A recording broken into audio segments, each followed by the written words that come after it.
UAW Local 682 just voted on the new contract the automaker made with the union, and they voted no.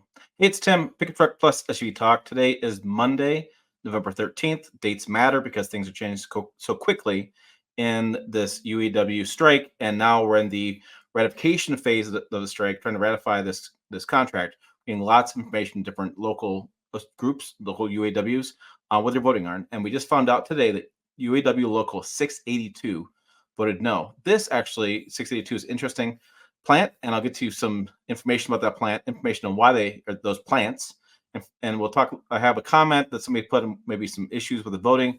We'll talk about some of the comments you've made on the last couple of videos I've done on the UAW ratification process and your viewpoint on why the contract's maybe not getting ratified as quickly or as UAW President Sean Fain thought with the record contract, end quotes, that's his quote, on the ratified with. So it's on pickuptrucktalk.com. I'll go back. There's a couple of stories on the main page you want to look at. It's pretty interesting. So we also just talked about GMW Flint UAW narrowly voted against the new contract last week. We found out today the Ford UAW Local 682 members voted no. So the 682 is, let me zoom in here, way zoomed out, is two different Ford facilities. They are the Ford Kentucky truck plant and the Louisville assembly plant. And so the local 682 represents both those plants. Both members of those plants, they vote separately, then the tally is totaled together. In this case, we have a Facebook post that talks about the ratification, or actually vote no, or vote no, vote yes. In this case, they voted no on national contract ratification vote. And this was 45% of production said yes, 55% of production said no. Skilled trades were 69% for and 31% against. And the reason why it became a no ultimately is when you tally all that stuff up, it's 52 to 48. That's the margin of that had the yes versus no. That's because there's more production members than there are skilled trade members in most plants.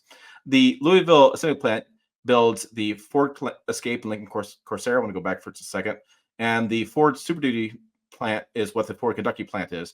Remember, that was the last plant to go on strike, the one that kind of forced Ford's hand to get the negotiating table, as Sean Fain said, and got the contract going. So it's interesting that that plant, combined with Louisville, that plant voted no when they were last ones to go on strike. So it's just, I don't know, interesting to me, may not interest you, may not mean a darn thing in the whole of the equation of this discussion.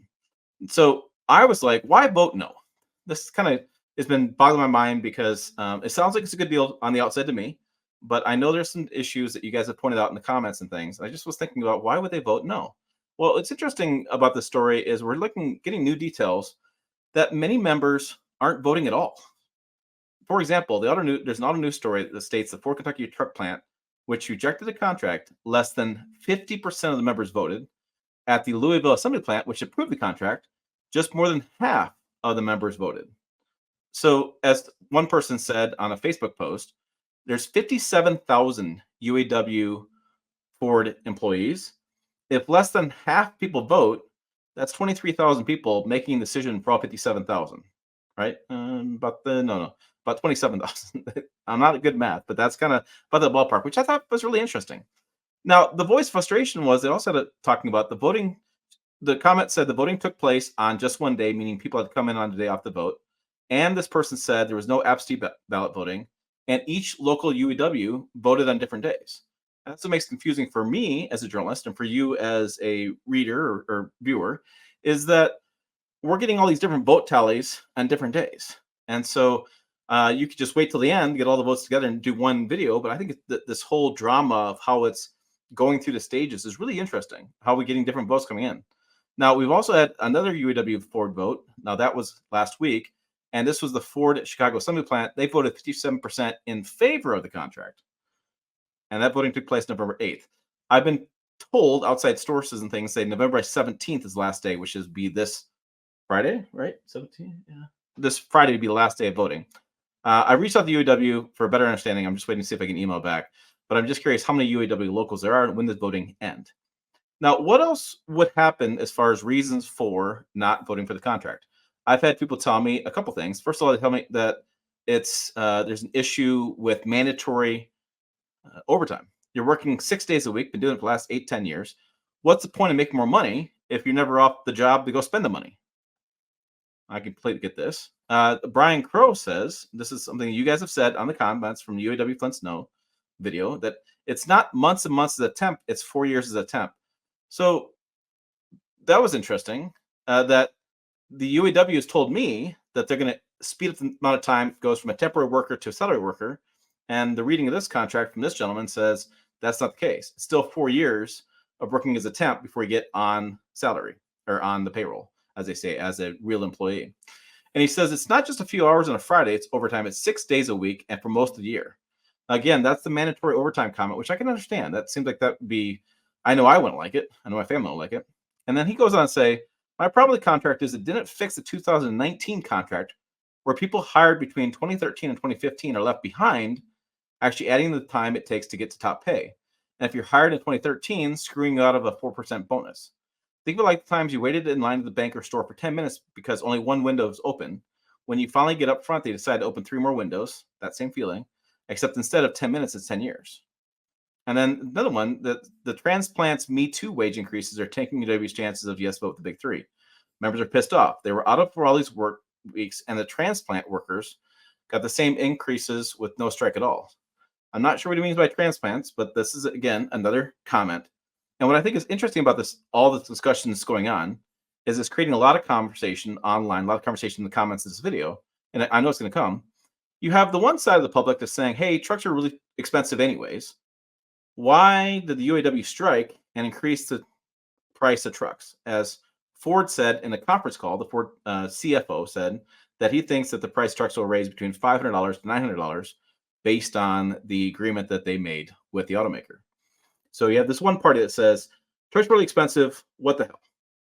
Another party says, well, hey, these guys just on the line all day pushing a button. Why should it get increased? The job's not that hard. I've been at plants. I've done plant tours. I would argue against that one. You know, this is a job that it's not like it's a 6-year master's degree kind of job, but it is a toil kind of job. You're on your feet all day long. You're working on the assembly vehicles all day long. It's kind of mind numbing after a while for me. I mean, you're doing the same job. Luckily, they rotate people around enough to keep things fresh. But still, you know, you're building these employees like at Ford's plant or like a GM Fort Wayne I was just recently at. You know, they're also building trucks and things that they can't even afford. I know the news media, and myself included, are guilty of this.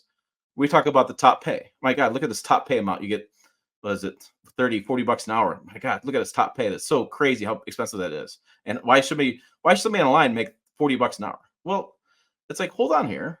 Let's understand that's the top pay. It takes you a lot of years to get to that point. It takes you a lot of time put in. You got to put time in to get to that point. So the guys aren't just walking off the street getting top pay immediately. So you work for it, which I think is a good incentive. I mean, it's great, right? You have something to look forward to working towards. So you put in the time and you get rewarded at the time. I don't think there's a problem with that. I also have the other side of the UAW guys who are saying, you know, why are you giving us crap when our leadership went on strike? We don't necessarily need all this big increases in pay. The comments I'm seeing are like, hey, we just don't want mandatory overtime 6 days a week. We don't want to get temps that get screwed over. We don't want people to not get the job they should be getting. And so it's really interesting, the comments going back and forth on this stuff. And I think everybody's kind of right and wrong in the same viewpoint. I'm right and wrong. I'm sure you have comments to let me know if I screwed things up when I said it. But I think there's a lot of different push and pull viewpoints going on here. And I think it's going to be really interesting to see what happens. Because as I told you when this first came out a month ago now, this is going to have a larger impact than just Ford, GM, and Stellantis. People are like, well, thank God I bought a Toyota. Well, Toyota just increased their wages. Honda just increased their wages. I've heard whispers that Tesla's talking about increasing their wages as a byproduct of the UAW strike. And so we're going to see this impact in the economy be a lot more than people think and be more impactful than people think. But again, from my viewpoint, it's been fascinating to watch the vote totals go through. It's been fascinating to read your comments and understanding of why you'd vote no. That was my biggest conversation piece in my head. And I've been on a lot of Facebook groups lately with UAW, and I've been reading their comments. And it's been really insightful for me to learn the other side of the piece. You know, I hear a lot from Shawn Fain, hear a lot from the CEOs of Detroit 3, but it's nice to hear from the UAW workers themselves, the membership, and their understanding of why they're voting no. I think that's been really critical. And I really do appreciate you guys commenting on these videos. So for more of the UAW coverage, check the videos over here. Website down below as well, pickuptrucktalk.com. Check it out. I write quite a bit over there.